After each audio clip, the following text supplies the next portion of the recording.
Hello and welcome to Inside Music, episode number 125. I'm your host, James Shotwell. It's great to be with you again. The sun is finally out here in the Midwest, and the temperatures are on the rise, and the show seems to be back on track. We have another short episode for you this week. I speak to the new vocalist of From Ashes to New about the band's recent album, The Future, which hit stores on April 20th, as well as their upcoming summer tour plans. Now, I'm going to be honest with you folks, there's something a little bit personal in this episode in that I've tried to make a good portion of my content creation this year focus on the world of rock. I feel like there's a ton of coverage about, SoundCloud rap, and the alternative scene will always have a place in my heart, but rock and roll will never die. But for some reason, we kind of stopped talking about it for a long time. So I've really become curious about the bands who are movers and shakers in the genre right now. If you follow my actual writing, you'll know that I've covered bands like Shinedown, Avatar, Avenged Sevenfold. I have an upcoming piece with Blackstone Cherry, and all those conversations have been great, and the one that I'm about to share with you today is pretty good. I had it recently with a group, again, From Ashes to New, a band that is on the rise and has been, I've been hearing about them for a long time. I was at a conference about 3 or 4 years ago, and somebody told me that they were going to be the next big rock band to pop off, and it took a little bit longer than I thought it would, but that is actually what is starting to happen. The band has gained a lot of notoriety at rock radio, and their new record seems poised to do the same. They also have a ton of summer festival appearances, including Carolina Rebellion, Rock on the Range, Northern Invasion. They're going to be rubbing shoulders with the biggest bands in the rock arena right now.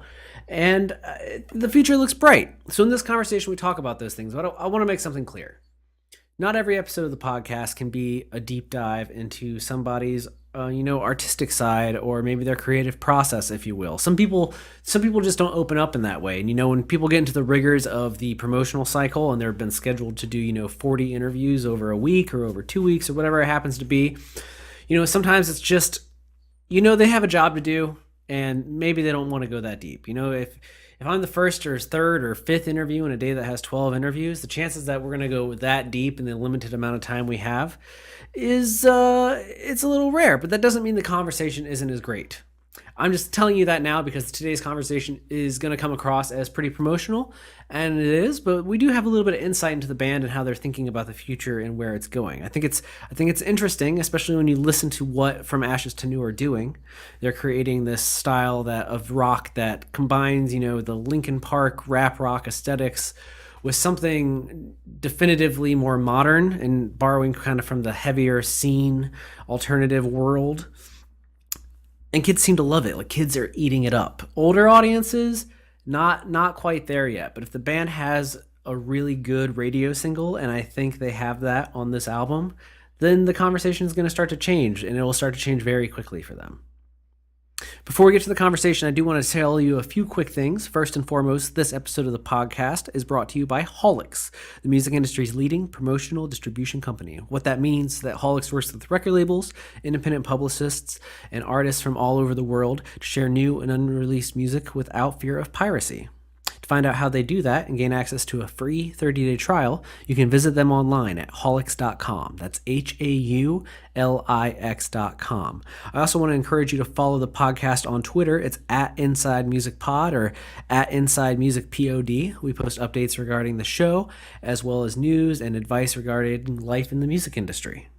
Finally, go pick up the new From Ashes to New album or stream it on your favorite streaming service. It is called The Future, and it kicks a lot of ass.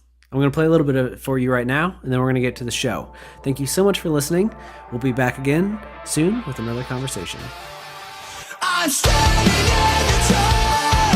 I've been challenged from the start, but I know it in my heart that I won't be broken. You push me off to that dark space between a rock and a hard place. Your hopes found what would slow me down, but there ain't no stopping my heart rate. Could have been easy to part ways, but now you just feed me this parfait of bullshit with your lies mixed in. You can keep your games at the arcade.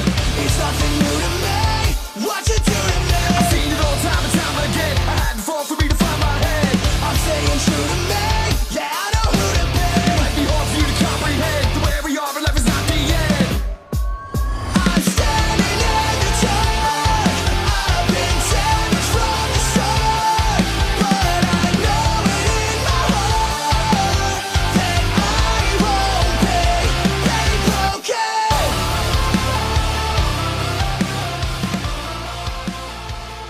This is Danny with the band From Ashes to New. Hey, Danny, how is your day going? It's going good, doing a bunch of interviews, so I'm just kind of hanging out and letting that occupy my time for right now. For right now. Okay, that's fair. Have you been doing a lot of these like press days recently? Yeah, been doing almost like 2 or 3 every week. Yeah, I guess we have over like 40 pending interview requests right now, so so we're just trying to chip away at it every day. That has to feel good though, right? Oh, absolutely. I'd rather have 1,000 interviews than zero. Fair enough. Fair enough. Have it's only been a couple of days, but how are you feeling about people's reactions to the album now that everyone's been able to hear it? I know you've probably been getting press for a while now. Yeah, I feel really good about it. I think there were some people who were maybe disappointed that it doesn't quite sound like day one. Um, but I think we reached a lot of new fans and we retained a lot of our current and older fans. So I think maybe we lost some people, which is okay. There's still day one that they can listen to, and there's still the EP that they can listen to. But I think we gained a lot more new fans and really made our current fans happy. It's so funny because I saw you guys. I guess what year did you play launch conference with Atreyu? When was that? That was before I was in the band, so Oh I yeah, don't wow. remember exactly. Maybe it was 2014. Yeah, it was a couple of years ago. That Um, was when I first saw the band, but I feel like in rock today, it's just so hard for bands to kind of. What I was leading up to was that I remember seeing the band then, and I hadn't heard of them before that night, and everyone was like, "Oh, this is the band that you should be watching in rock."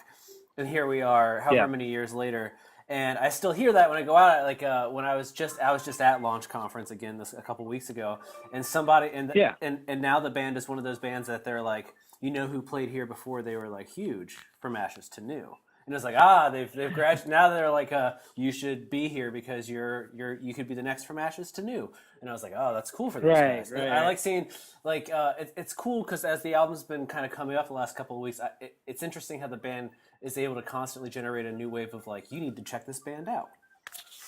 right. Yeah, it's been really awesome. Our fans are incredible. Like I post a lot of things and not really having much of an expectation for them to have a lot of reach, but like it seems like every time I post something, they always blow my expectations out of the water with like sharing, commenting, and getting new people on board. And like it truly is like an army of a fan base. Can you tell me about your own experiences getting to know the band? Because I know how you entered the band was kind of through a self-submission. So how did you initially discover the group? So the first time I ever heard of the group, I was following Warped Tour with my old band, selling CDs in the lines in the morning, and there was one day that we snuck in to get a free Monster on one of the big Monster trucks where they have like the lounge areas.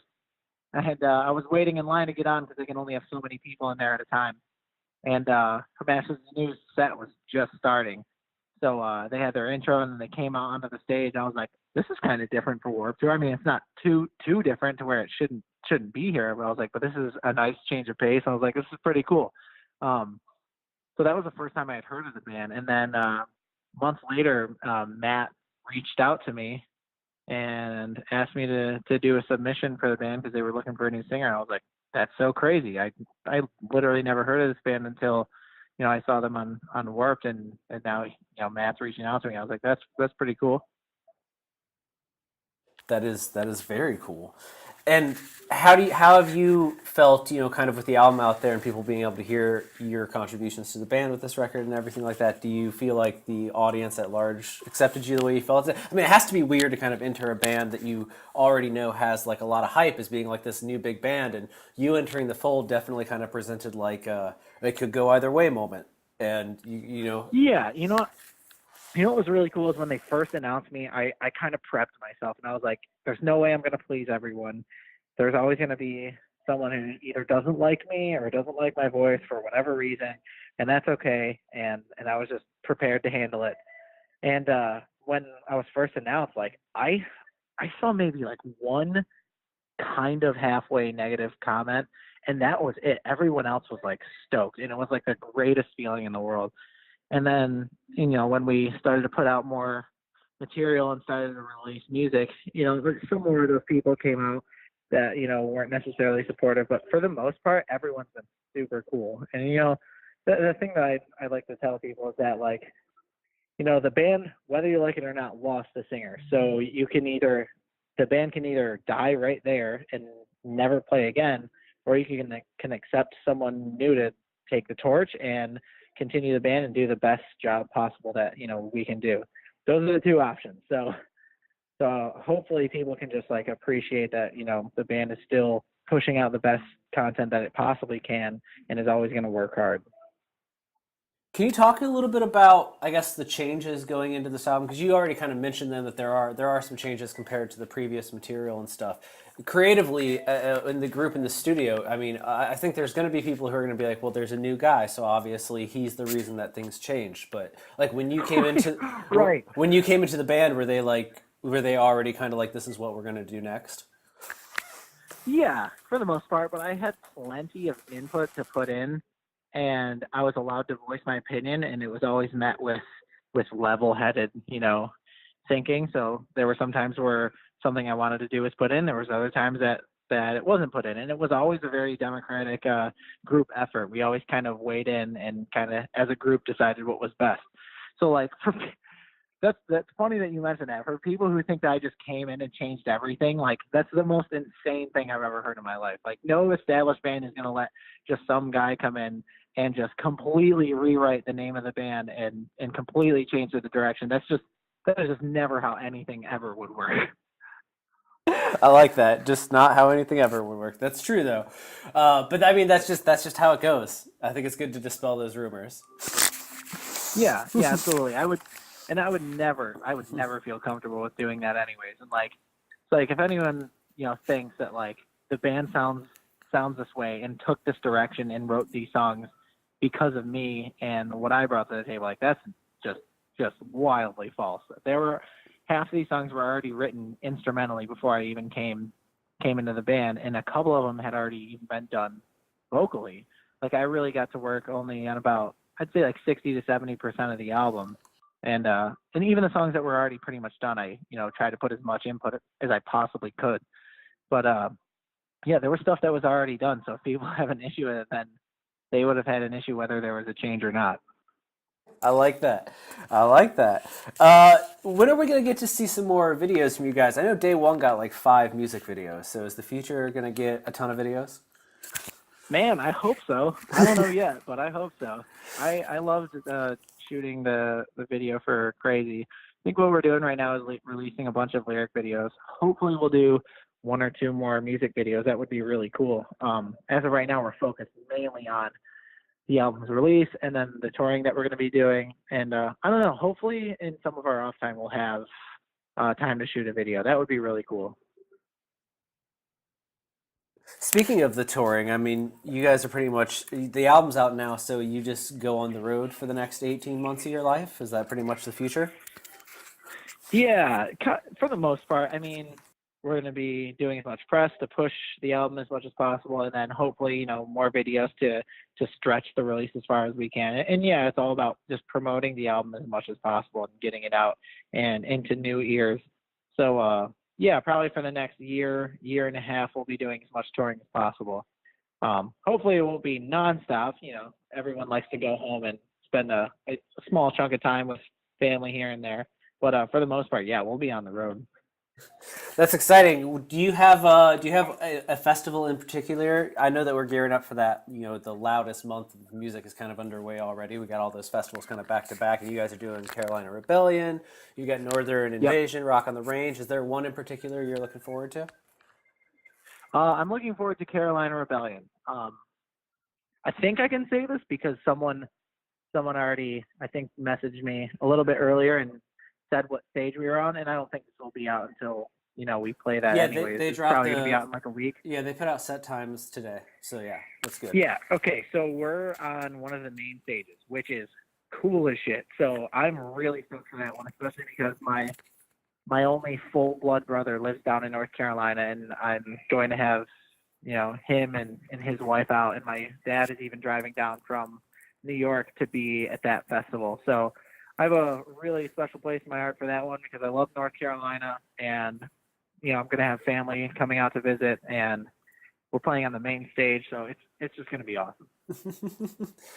Do you guys prepare any differently for these big festival shows than you do? I know you guys have like a smaller club show, a club tour in June there for a little bit, but for these big festivals, do you prepare differently?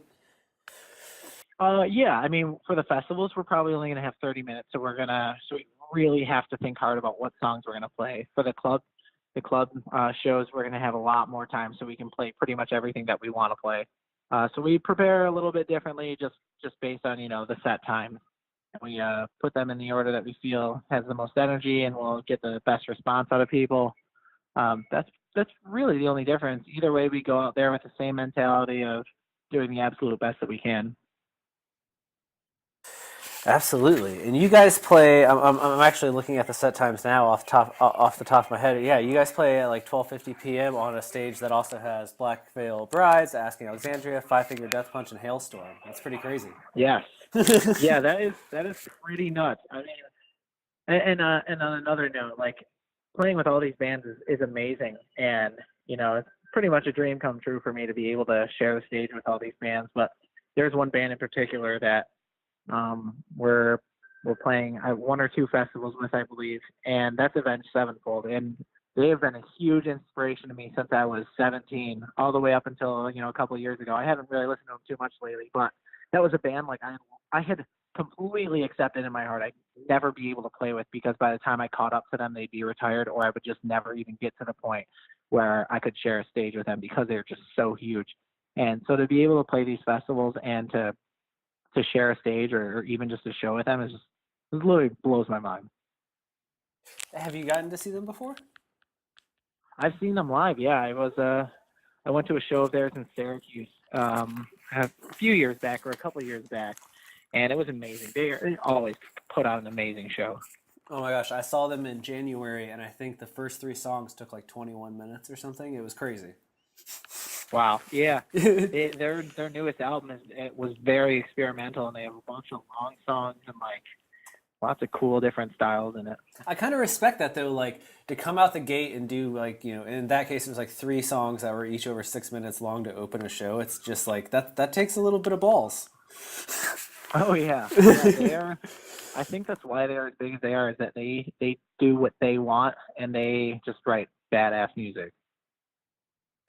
Speaking to your upcoming tour dates, how much of the future are you guys bringing out? Because I know the band has such a nice established catalog that there's not a ton of releases out before you get into the band. So how much of the new record were you planning to come out with? So we're probably on the headlining shows. I think we're playing like 8 songs off the new album. It's pretty crazy, but we're also still playing the old favorites and bringing those back as well. So we're probably playing like 14, 15 songs.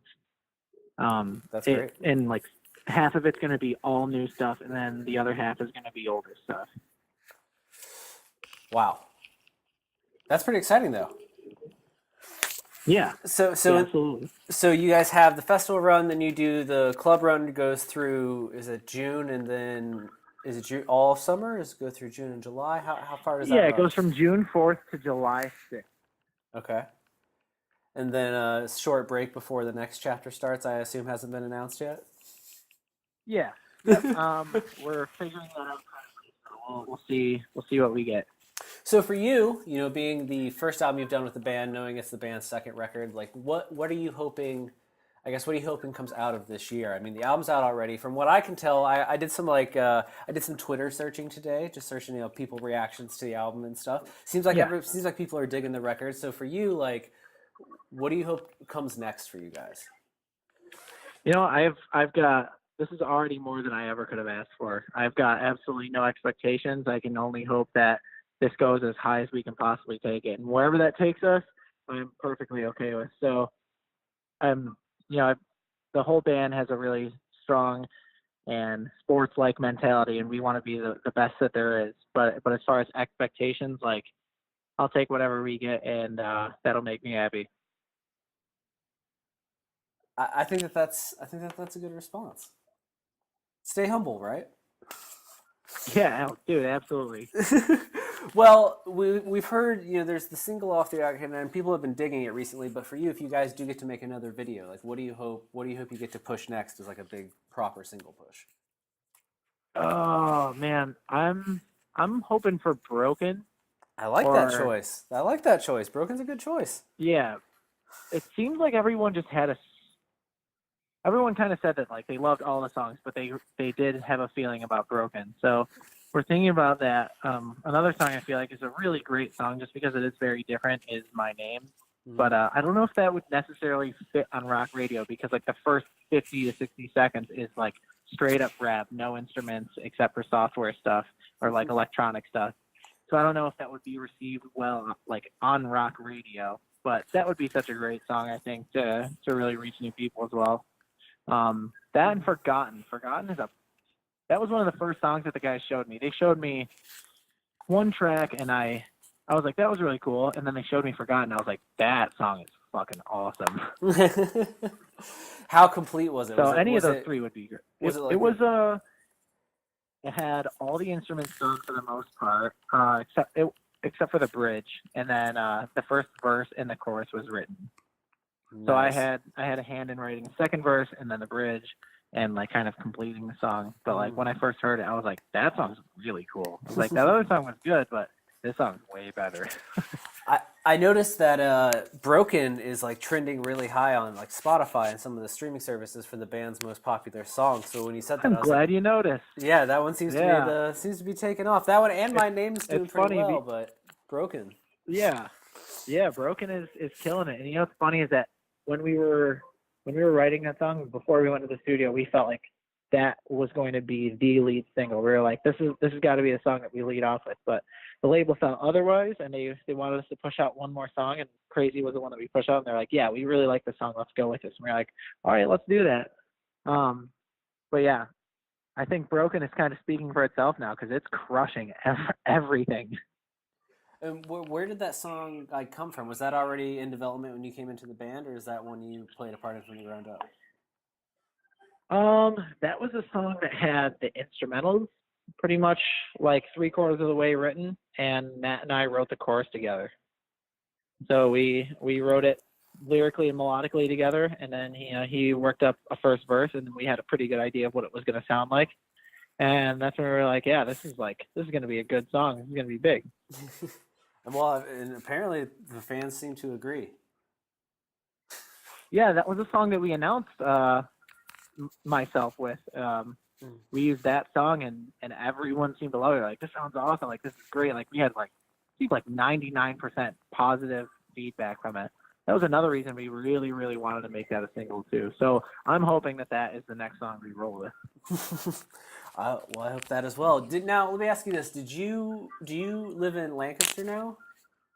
Do you have to move? I'm still living in Western New York. Okay, so like that must be a commute for you. Yeah, it's a 5-hour drive, but I enjoy it because it gives me time to just like have some downtime and to think and all that kind of stuff. So I enjoy the drive. I've made it probably like 16 times now. Yeah, I just did from like, I guess it would be the PA New York border down to Lancaster when I was there in Pennsylvania last month, and that is there's time to think. Like that's you can definitely say that. There's not much else. But I enjoy that time though. It's good. All right, man. Well, I wish you all the best with everything that's going on. I appreciate you taking the time to talk to me today. Thank you. It's my pleasure. I like seeing what's happening with the band, and I didn't even notice. I looked at that Carolina Rebellion lineup today, and I didn't even notice that it was one of the main stages. I knew the band was on it, and I didn't even notice that. But that is very exciting to see. It's like I said at the beginning, the rise seems to be continuing, and that's why I was asking about videos and stuff. I'm like, I want to see the future get that kind of push that Day One had. So. Absolutely. I think we can obtain that for sure. Well, great, man. Is there anything else you wanted to cover before we go? We got it all? I think that's going to be it. I mean, we're going to be having VIPs. The VIPs are actually already on sale, so if people want to check that out and come out to a show in June, the biggest thing that they can do is get the app Bands in Town, and then they will always know when we are in their area. There's been so many times where people will hit us up. Hey, man, when you come into Raleigh, North Carolina, we're like, dude, we were there 3 days ago. Where were you? And So like that happens so many times. If people just get the app, bands in town, they'll always know when we're within a certain mile radius of them, and they can set up that radius so that anything that's within their driving distance, they can come to that, and they'll get notified that we're coming to their area. So between that and the VIPs, like just check out our pages and see what we have to offer, and hopefully we'll see people at shows. Absolutely. And the feature is in stores now, so obviously people go pick that up or stream it, whichever you prefer. Absolutely. Well, thank you so much, man. Thank you so much for having me. Yep, have a great day. You too. Bye. Bye.